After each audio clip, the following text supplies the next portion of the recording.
Grateful at thankful ang dating aktres na si Michelle Madrigal sa pagiging mabuting stepdad ni Kevin Neal sa kanyang anak na si Anika.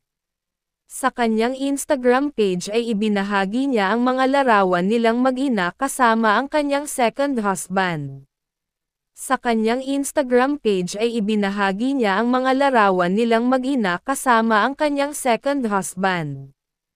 Kalakip nito ay ang pagpapasalamat ni Michelle sa asawa dahil sa pagiging ama nito sa kanyang nakahiha. Thank you for stepping up and embracing the role of a father.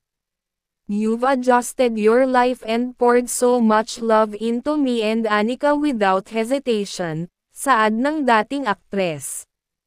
Pagpapatuloy pa ni Michelle, magaling na provider at protector sa kanila ang pangalawang asawa. Your sweet notes and quiet sacrifices never go unnoticed.